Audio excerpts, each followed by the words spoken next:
La République démocratique du Congo, le plus grand pays francophone, organise la 9e édition des Jeux de la francophonie Kinshasa 2023. Congolaises et Congolais, Banakin, prenez donc rendez-vous ce jeudi 9 mars au Palais du Peuple à partir de 11 h pour le dévoilement de la mascotte des 9e Jeux de la francophonie. La cérémonie sera en direct sur la page Facebook des 9e Jeux de la francophonie. En route pour la 9e édition des Jeux de la francophonie. Le 7 mars, cessez les faits et exécutés. Vrai ou faux? Pendant que Macron a tourné en Afrique centrale, le cas qui bongo na Angola, pe yamboyokota na République du Congo d'en face pour aller construire ça la République démocratique du Congo. Le cas qui connaît le homme d'entre eux, c'est qu'il a signé cesser le feu na Bango et pas président Lorenzo. Tout le monde attend l'exécution de ces cessez-le-feu. Le M23 partiront ou resteront. Entre-temps, pendant que Macron était en Afrique, l'affrontement s'intensifia qui n'a pas zone à conflit assiégé par le M23 RDF. Qui y a pu gagner le terrain? Nani Oyo a imposé leadership le FARDC dans le M23. Qui va libérer le terrain? Et au cas où le M23 va exécuter une fois de plus leur cessez-le-feu, où en serons-nous après ce 7 mars 2023? L'histoire se réécrira tout au zonga formant le 30 mars. Banamboka mbote na bino bipa inyoso bozwani bibira marilu bokola azongi selibina beshon aganga ki le FARDC. FARDC loko makasi Fati Beton oya Melisi Emmanuel Macron Castel na Bandal et Mathieu Macron comme Kagaboy. A modèle Adolphe Moussito Kota Zara kuna madame Marilou. Je ne t'ai même pas salué. Ouais. Déjà tu commences. Bonjour les gens normal d'habitude to se saluer kaka. Donc Fati Beton et loko makasi et FARDC et loko makasi. Maman na comprendre terre. Tant que tu bandi vision on a toi en 2019. Tozo bisa peuple congolais que Félix Tshisekedi n'a pas un mandat. Bon tu comptes une année 2 ans 5 ans le mandat constitutionnel. Fati a une mission. Le Fati a passé l'engina ba président africain que Macron na lingana benge Macron n'est rien. Fati a passé batou. Macron pour se sauver na ndenge bataka muto akoti butu. Mutu azana droit de veto na kati ya conseil de sécurité. Mutu azana droit de veto na kati ya Union européenne. Mais aye Congo butu. Pour asala sembla na ba analyse ba ça na ba France 24 ko komisa Emmanuel Macron ke bandal mama Mela Castel. Castel est comme une succès. Voilà diplomatie agissante apparemment. Diplomatie agissante il y a Fati Beton. Fali maman pour c'est griffé par Fati Beton. Maman. Mais c'est le président de la République. Est-ce que Fali c'est notre artiste, Aza symbole culturel, Togo boya tebiso to abattement logique, mais terme diplomatie ça m'a degré Fali té. Et ça diplomatie à Félix, il pas à bénéficier. À bénéficier té yé kaka d'ailleurs makambo ya salaki na bat bakenda bandal bat belé ko to ba recruter baluba balinga ba sondolo Emmanuel Macron pour ba bimba ridiculiser parce que Félix Tshisekedi a ridiculiser le poko kaka boy. Toi Emmanuel Macron tu dois faire beaucoup attention. Toi tu bloques avec les Congolais. Et kende bandal eza ko pesa image à mabe ya mboka. Et qui ko pesa image à mabe té ezali signe ya faiblesse ya ba français ba congolais té. Et pas ba congolais ça signe ya force. Et pas ba français ça signe faiblesse. Président na bango ake omela bar na Castel place au abecho la kokende place au madame Marilou a kokende. Muto azana droit de veto na conseil de sécurité. Après les États-Unis, c'est la gestion de la France. Et pour la acte, il a fallu pour commémorer le président français na Banda. Non. Et ça fallu pour pas mutamemia qui était. Et ali Emmanuel Macron, peuple congolais bazalaki na kanda ya kobambaye mabanga. Pour appeler sa image à malamu ya ba français mais ba français ba comme goyina Macron. Pour appeler sa image ya bien ya que azalaki bien accueilli na kati ya Congo et sengela ki aluka quelques artistes ba kanga ki ka falite. Ba benga ki ba wera ba faire gola ba musicien tout. Mais ba musicien musu ba lobi que non aliro to kende to risque to perdre comme biso to kete mais fallait akenda ki na quand même. Ce n'est pas un problème. Mais pourquoi parmi bino ezamba oh baza d'accord tena fali pour pas ndengandi maki ko répondre na appel ya Macron. Est-ce que maman Marilou est-ce qu'il y a des choses sérieuses dans le est pays pourquoi fallait à la musique to umela otanga combat fallait non mais parce qu'il fallait à côté na marche à côté ils ont marche diplomatique té ezali ke babenga kiye lokola babenga kiye mokote babenga ba faire gola c'est l'obé information to zanango faire gola azalaki na nini azalaki soki na Dubai ndenge to yoka babengi wera lobi kenga na kende na ngate babengi jibempia na lobi na kende te c'est l'artiste amoni ka kende pour avoir photo ezalaki fallait. OK. Voilà, avec Cholet. Emmanuel Macron, de presse naïe, a annoncé qui publiquement na Batouka, na Luanda, et si Kaoutaki, Ambouako, na Congo, Brazzaville, le M23 va signer qui se le feu. Voilà. Bazako a arrêté l'atrocité na Bango, et il a même rassuré la fin à point de presse, après de part naïe, il n'y aura pas de balkanisation de la République démocratique du Congo. Ta lecture. Voilà, lecture est yende mutaya ko loba balkanisation pe ko loba balkanisation te. Félix Tshisekedi président biso tozana aloba ke tant qu'il y a cause la président na mboka oyo ata 1 cm mabela mboka ekoteka mate. Biso to kolanda ne maloba leader na biso président na biso. To anata kolanda maloba ya Macron te. So landi même maloba Macron alobi qu'est-ce que le président a déclaré alobi que non la France a déclaré. Maintenant nous voulons voir parce qu'il y a plusieurs fois to kutani to lobika malobo to lingi to mona na misu poto ndime keza solo mais président Félix Tshisekedi andimi maloba na été alobi que pour biso son ndima yango il faut to mona ba action sur le terrain madame Marilou donc France a contribué à ebele ya makama mabe ebele na Congo yango zo mona bazo takine ebele si Emmanuel Macron zolo ba la solution ne viendra pas de la France ayebi be que solution peut kuta na France parce que France bazana portion 40% ya mabezo comme na Congo lelo. Oyebi ba militaire oyo ba fongola ki frontière ya Rwanda.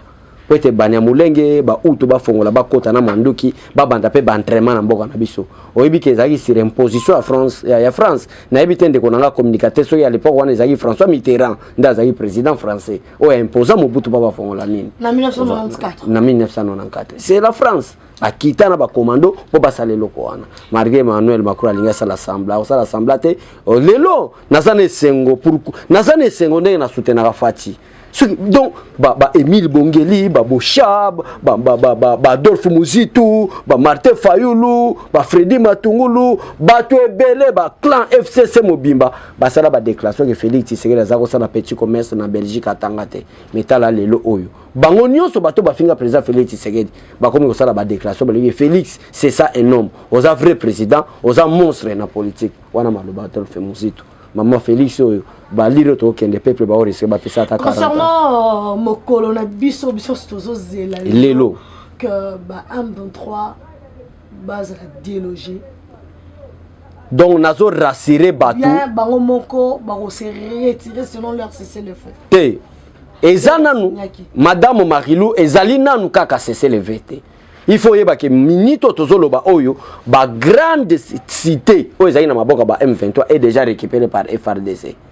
Il faut peuple yeba que minute oyo Paul Kagame na clan naye ba comme état faiblesse. Paul Kagame azako yiba minere na biso azoko eteka na Qatar, aketeka na Angleterre, aketeka lelo Angleterre aboy ko soutenir. Lelo Qatar comme ko tie pression azoboto la ba vient naye soki contrôle ba solo ki ya ko sala usine ya raffinerie ya or et ça limité. Na or na biso balinga ba sala usine wana na Rwanda. Grâce à diplomatie na politique intelligence ya président Félix Tshisekedi raffinerie wana zo salima. D'ailleurs nazo informer ba Congolais to bandi déjà ba Orwana na kacha Qatar. Siko Félix Tshisekedi akangi Paul Kagame na 3 points. Premier point, aboyi nani Paul Kagame a exploité so ba minéraux na biso. Yango zo na bitumba ezalaki intense na Rubaya. Place Rubaya ezanzela o ezo memati na centre minier o ya Rubaya wana. Nde yango na baboto laki. Dès que nzale bandi ko kota lelo makura zozanga mongo ya kofuta ba M23 yango na madame Marilou monaki Kagame komi ko négocier na ba anglais po bazwa ba expatrié ba bengo banani ba bateau ya Bexilo ba kimaka ba pays différent ba en Angleterre ba ya kolukela bango rie ya refuge na Rwanda ezaki façon ko former bango ko ba militaire parce que Paul Kagame azana problème ya personnel azana problème ya batu po ba s'adhérer na armée ba ya ko bunda na armée na contre l'armée congolaise lelo armée congolaise ba komi makasi ba komi puissant bi bundeleza vraiment ya solo oyo ke so ba sala erreur d'ailleurs peut-être so ibate lobi 900 commando Rwanda ba zala sur terrain ba mai en complicité ou en collaboration avec ba FARDC FRDC basala ki système ba batrumo na ebite téléphone sur eza na kota sango madame Marilo amona parce que madame Marilo amona te makambo to lo beza solo ba côté li bango tina batru wana parce que bango baza ko préparer guerre balobi ke FRDC aya biso to sala batru de guerre au place to ko batama to attaquer FRDC alandi bango ti na batru wana alandi bango tina kati abomi bango 900 commando lelo Paul Kagame azoko te ndenge nini nakoki ko se justifier na bato bakofi wana madame Marie biso to loba makamba lo yengete hein obi tumbeza ko sala malobi zela Nathalie Sayo oyo ndenge baso kota na terrain baso boto la mabu awa eza ba JR ba garde républicain na diminuer volume pardon de konanga oyo na kota lisango ata bande ko muke ce n'est pas un problème ba militaire na biso ba sepeleza lobby omona ya 13 heures de temps na luka ke poto sala émission bande ko ba ko mona ngo ka po eza caméra to yiba vidéo ya moto te bobo ko sala biso sanga Kongo makambo ozo mona ba militaire bazo sepela ndenge nini bazo boto la ba ville wana ozo mona siko oyo ezali place ba côté li bango na ba trou ba koti vraiment na ba trou mama na nga zela tozo komango ba côté li bango ba boto limboka siko ba moni ke ba comme une état faiblesse ba moni ke ba lembi ba moni ke FARDC azobeta bango ba moni ke ba komi na suka basala nini baya ko luka ndenge nini ba kotinda be misère ya Angola batinda ki be misère ya Angola Macron aza basala point de presse fatia yamba ki pe be misère Angola parce que Lorenzo atindi be misère wana ba yipsi président Félix Tshisekedi ke président Lorenzo aza en contact na Paul Kagame aza en contact na ba M23 ba lobi ke bostika ko boma bango ebele les 7-12 heures juste balongwe wana be mise baye yango Macron pe c'est comme si tu kozela le 7-12 les 7 wana eza déjà les lotos za de totikali na 6 heures de temps ozela 12 heures juste 12 heures juste bande ko nga bitumbesi liso ke silité to bombarder Rwanda abeshori Madame Mendimana nous que France a comme une état faible. Mais ça quand même c'est le fait aussi. Mais madame Ozoye ba quand même na répondre des questions non peut-être bande ko ba quand ça gena qui ma question parce que c'est émission et inspiration. Est-ce que yebi que un président français ya na mboko baza bengo François Hollande. Oyebi ndenge minimiza Kabila. Apesa Kabila mbote na songa musapi. Azota la Kabila te. Mais président Félix Tshisekedi azotuba Emmanuel Macron misapi na miso. Macron za aventurer même na domaine en santé na lekio na santé. Macron poa mboka pays na yo eza na poa bako azo tube misu tala loboka fatia za likolo Macron au moins même na domaine na santé que so batikeli bango terre ata makofi boye président non bien na ba cher Macron cher Félix quand même et ça bato baza bien éduqué senti la convivialité entre les deux convivialité mais comprendre des capacités intellectuelles au président suprématie intellectuelle au président Félix Tshisekedi ça dans face à Macron n'est-ce pas que Félix a été aussi dupé par la stratégie macronienne expliquez-moi dupé c'est-à-dire quoi. C'est-à-dire qui Azalaki zoba face à Emmanuel Macron. To Azalaki na capacité intellectuelle face à Macron. La langue ya France, français, et la langue ba français. Oyebi terme galvaudé. Les Fatia bimisa ki angolobi. Macron a posé question galvaudé c'est quoi? Albi des propos ou des mots. Tala. Président Fati, to le la foso zaka bosi milebiso tout aussi to lingayo. Fatia za mystique. Ya watu yebi sa peuple congolais que président Félix Tshisekedi ndenge azali boye. Azali na mandat. Avec cet enfant. Président Félix Tshisekedi ndenge azali boye madame Marilou azana mandat. Est-ce que yebi que élection ezate? Président Fali tala Martin Fayulu, Adolphe Muzitu, Bato Nyonso, Moïse Katumbi, Joseph Kabila na clanayo, élection ezate. Aux autres désorientés mission. Nazo désorienté dans l'élection ezate parce que le président Félix Tshisekedi a été clair face à Macron. Parce que vous nous avez imposé la guerre. On ne peut pas participer à l'élection sans que Benyé Zala, sans que Kichanga Zala libère, sans que Bounagan donc l'élection ezate. Vous voulez nous dire ici que beaucoup entretenir insécurité est pour l'élection c'est le matin bon ça justice. Tozolo babongo te tolobi que tant qu'il n'y a pas la paix, il n'y aura pas les élections. Bobo c'est qu'en 2018 bino besoin présidence comment? Il y avait une partie de la République qui n'avait pas. Parce que c'est Joseph Kabila qui préparait la balkanisation. Nous on ne prépare pas la balkanisation. Tant au biso to ça l'élection, Paul Kagame azako lukate a annexé ba territoire soit ba village oyo eza mboka na biso na Rwanda. Lelo bino bolo bato kende élection de konangai Bunagana ezate mais Paul Kagame azana ko préparer ndenge ni akosala annexion ya ba village na ba sito eza na boka M23 kota na Rwanda. Siko biso to kende élection ba parti wana eza na maboka Rwanda po ba fingela nga président Félix Tshisekedi qui tala yene mutaso participer à la balkanisation, il n'y aura pas les élections. Il n'y aura pas les Fayoulou, il n'y aura pas les élections. Bimisa batona balabala tondima. Élections exactes. Jusqu'à ce que guerre aussi la kimi koti, ba komi ko futa maman Marilou en tant que journaliste à Mayele. Maman yebi ko leki te belé na ifasi que so ba 5 ans, po bima licencié. Mbongo boni ba futa ko.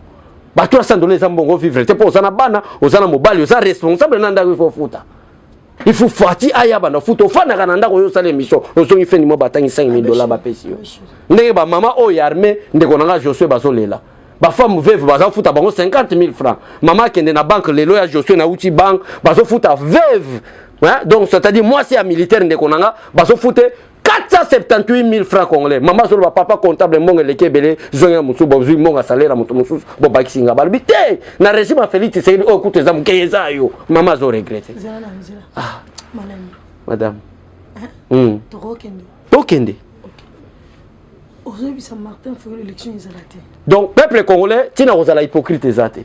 Tobo ito teka mboka na biso lelo na confirmer en tant que communicateur na bino mon conseil na biso a lobby élection ezate madame Marilou Kutu Seni Félix a lobby que élection ezate mais ayebisi Emmanuel Macron on a un point de presse bien té tant que vous parce que élection bazala pour ça la coup d'état contre le président Félix Tshisekedi yango nazo mona madame Marilou nanga kenda sa la déclaration que zana dit le betamaki entre Tshisekedi na Kabila pour ba bimise Tshisekedi bimaki té après maloba wana ministre affaires étrangères français azo yango alobake bato bake de dialogue souci na bango eza basala coup d'état électoral ba écarter président Félix bazo azoba mo bo bati na tête à pays ndenge batiaki Kabila po ba piye mboka na biso bobi comment nde yango na président Félix Tshisekedi alobi que tant qu'il n'y a pas la paix token élection te Fayulu Muzitu Katumbi Joseph Kabila élection ezate jusqu'à la nouvelle ordre madame obosani nde bino bozo pouvoir na 2012 biso toza pouvoir ndengeni Marie nani Thérèse Kapangala kufa na biso na kufi hein Rosi Mukendi akufa et pas na biso na kufa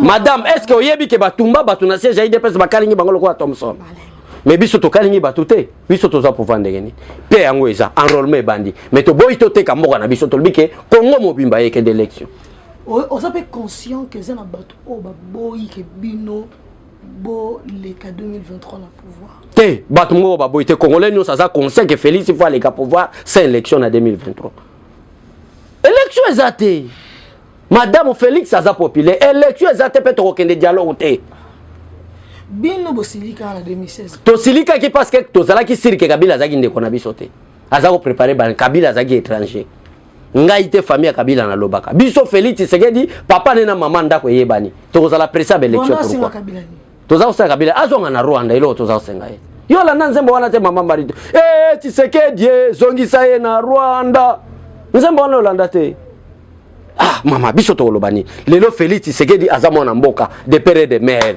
maman na papa maman ne maman Marthe Kasalo papa na Tshisekedi wa Mulumba mutu ya territoire kabe ya Kamwanga ville ya Bungimai province ya Kasai Oriental to koloba suni village ya Mupemba Kabila village ne nde yango no moni ke to lobaki ke ata parti moko eza na insécurité tant que yo za étranger zonga na nuna mboka na yo biso nde ba congolais to zo pouvoir to ko tiko négocier ndenge ni to sa l'élection lelo mona mboka za na pouvoir président français o za na droit de veto na kata conseil de sécurité o ba imposer biso to za na embargo Félix Tshisekedi a ridiculiser azo ko ba français bien te.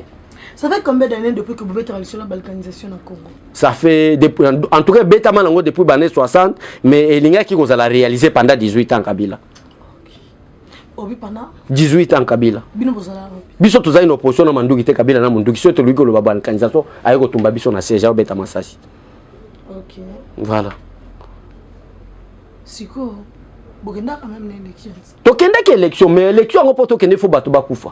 Mais ya biso to boyi batu bakufa. Siko oyebi pe ke na ba congolais bo singa élection na moment. Congolais mo kazo singa élection te. Congolais azo singa élection soit azait de sénégalais, muso akoza la juif, maman zambienne, muso su rwandais. Mais congolais de père de père rolanga. Na lo ba fati beta na ta 10 ans de transition to bon isamboka bien. Pour fati azo beta na 10 ans de transition. Élection ko banda ya bien na ba 2038.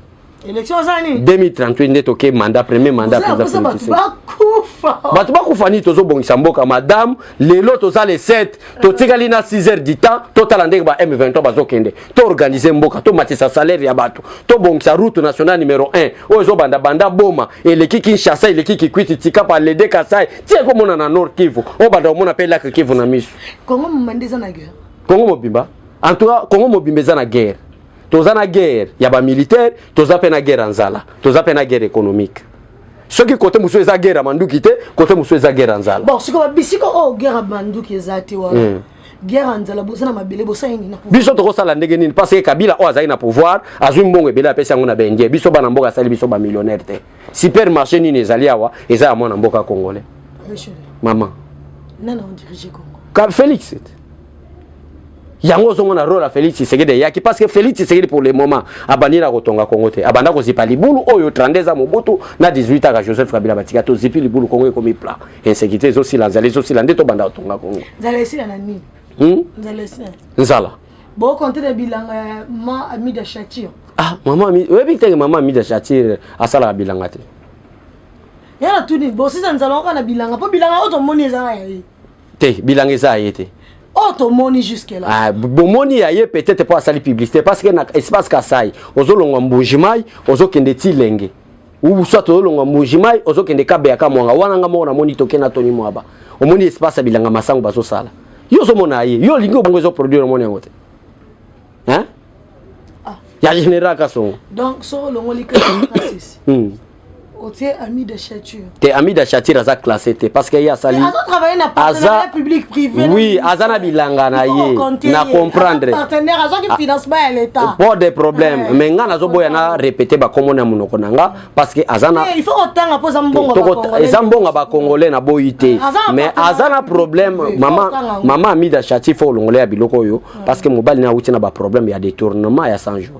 Vous comprenez? Dossier si la noté, batumso balobake dossier wana et za politique. Vous ont renouvelé le combo na au moins mutumso a le programme à 100 jours. Za partenaire. Na boité, yango na bike maman na je la respecte beaucoup. Moi c'est moi qui toko atave vita caméra alingane basi apembe ce n'est pas un problème eza guna mais vous ont que maman aza maman moko très respectueuse. Maman moko alinga ba valer makamuno to écarté asil sana dossier à 100 jours ndenge chisi a lui gazo vidango carrément. Vous ont dès que makambo négocie là ndeto ya koloba makambo mama nani ko sutuka ke makambo ngo aza ko sala mbongo mususu a 100 jours kontaki kuna o mona ke o ya rattraper maman bato pam donc to sera vraiment souple kuna to respecter maman avec chérie maman dans le concret tout ça voilà ils ont empêché le FARDC basila na ba RDF carrément. T'es aussi là ni déjà bitumbe si la lelo na 12 heures. Donc bino po benga na ba M23 il faut nécessairement cesser le feu. T'es biso to senga cesser le feu. T'es biso to ya ba président français. To moni be misère ba wuti na Rwanda na Angola balbike messe parce que to bomi bango trop. Rwanda na bazam o mona province na Bandundu. Rwanda ego kota na kati ata plus de 80 fois. Bandundu zamu nene makasi. Mais imaginez-vous Bandundu, ligne de province de la République démocratique du Congo. Et ça plus vaste que Rwanda. C'est que Rwanda représente quoi par rapport à Congo? C'est que même Batu bazangi Batu. Vous comprenez maman? Alors to bomi bango trop FARDC bombardé to bomi bango na kati ko bomo to biso to bomi général moko Rwanda za ipe na kati kofi leke ya James Kabarebe akufi. Ozolanda mama matanga ezana Rwanda.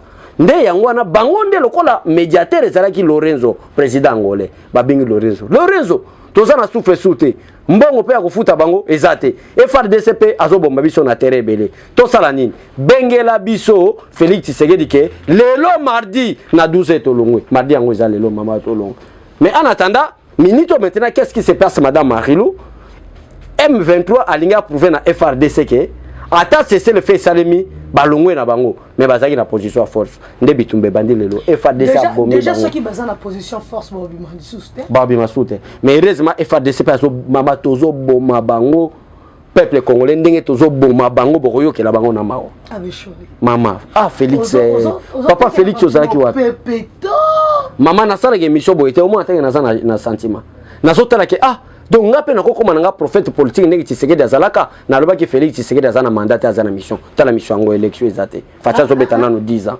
nini élection ezate nazo loba bo préparer élection ezate toi na posa ya kimia les batu ba kokufa vous vous rendez compte de ce qui bon peut-être maman Marilou azo ka bietena lobaki Congo tala bampangi na mona bandu élection ke kayo ve betu vanda calme président Félix Tshisekedi boula en tête 10 ans ntango ke manisa 10 ans ni beto organiser mboka voilà nde pana beto taza organiser élection donc élection ezate bande kona. Comment tu justifies ce que tu es en train de dire là?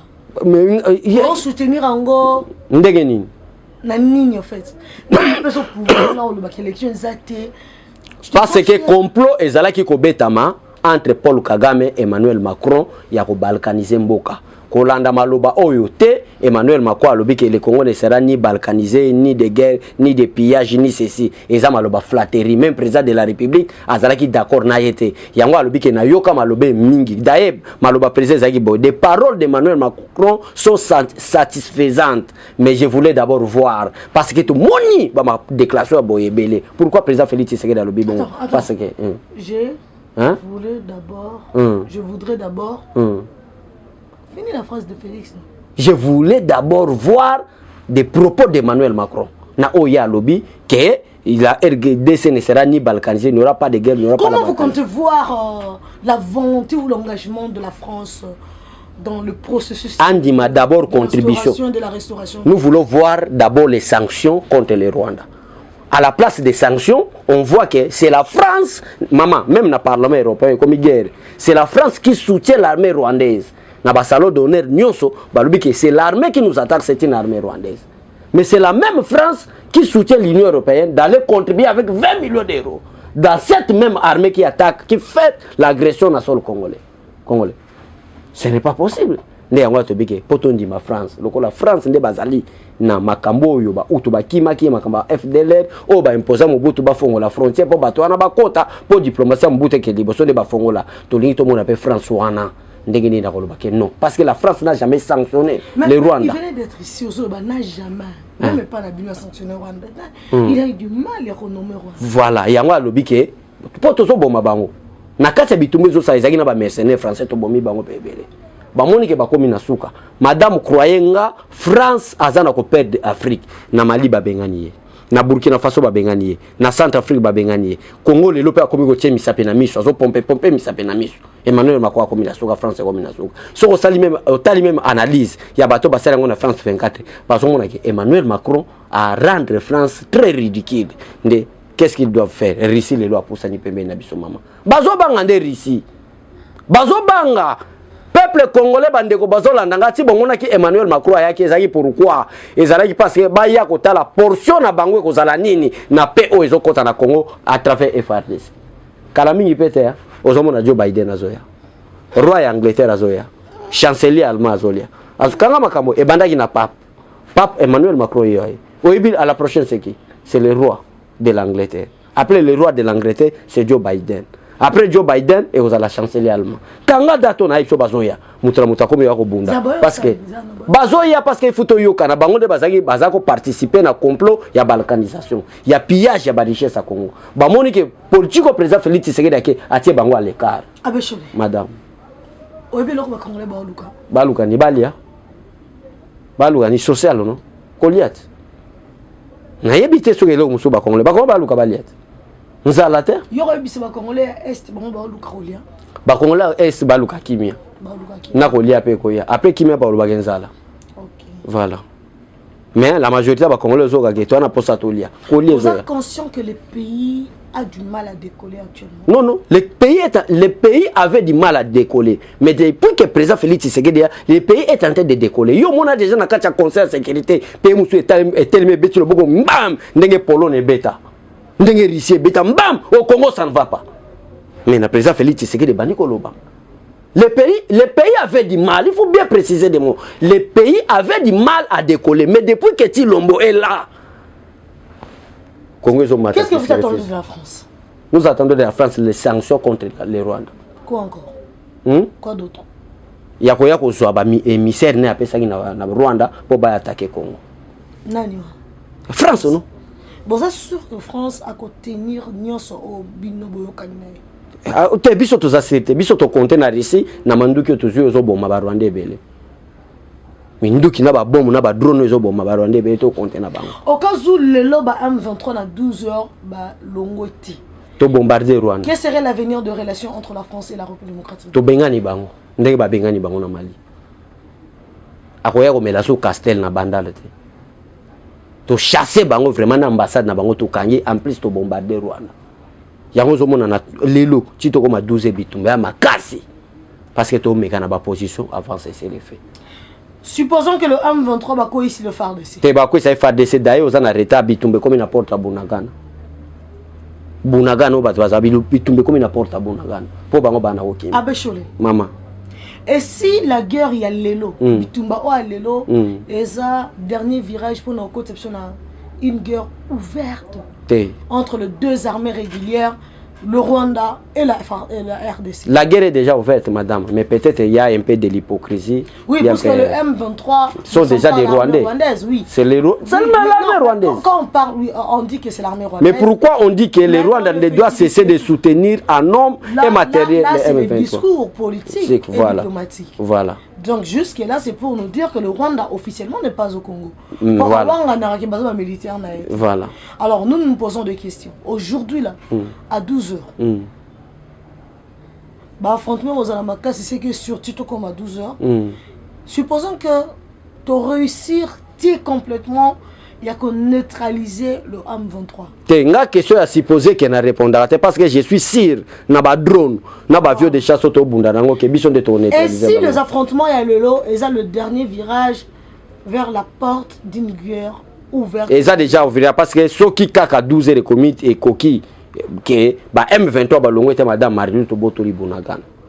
Si tu comme 13 14 tu comme déjà na frontière il y a Rwanda na Congo parce que Bunagan déjà dernière grande ville ou cité monene où est séparé la République démocratique du Congo et la République rwandaise.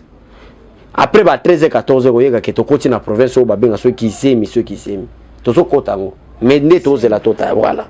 To so kotango kalate. Nous sommes en position de force. Ce serait une déclaration de guerre. Oui, ça sera une déclaration de guerre et pour chasser Kagame, tout libérer le peuple rwandais, on va souffrir la dictature de Paul Kagame. Madame.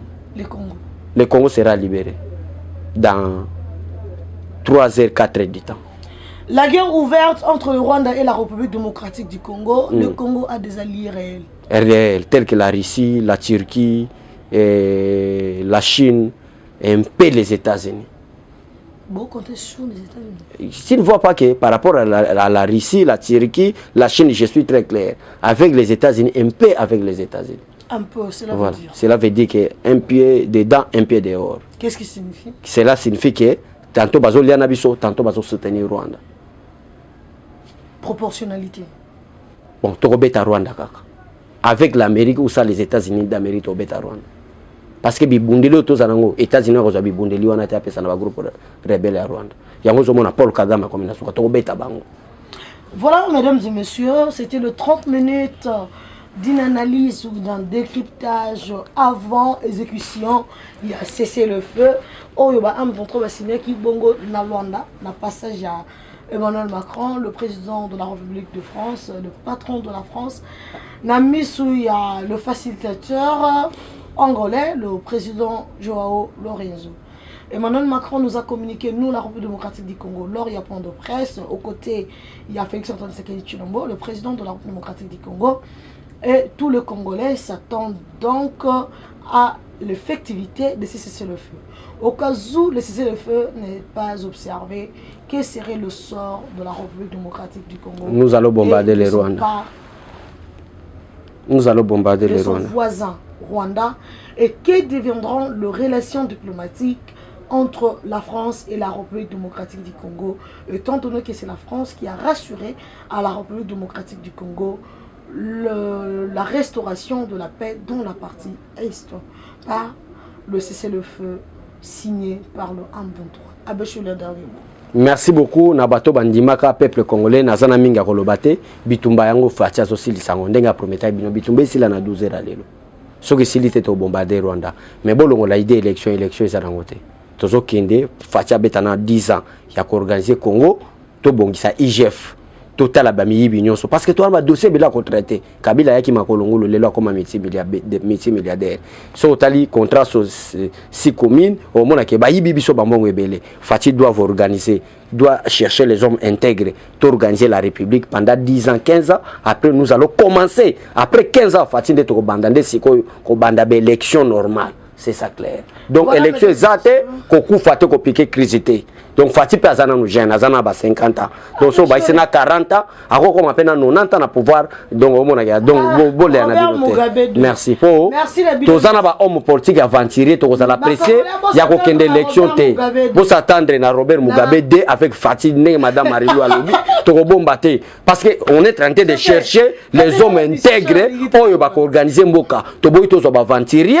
politique ba étranger ba nyamulenge ba rwandais bo ba ya ko sala complicité na Paul Kagame ba balkaniser mboka. Nous devons aller à l'identification, nous devons chercher les Congolais, c'est-à-dire il n'y a pas l'élection, sauf qu'on pique crise, piquer nos crises. Merci beaucoup à Josué. Merci.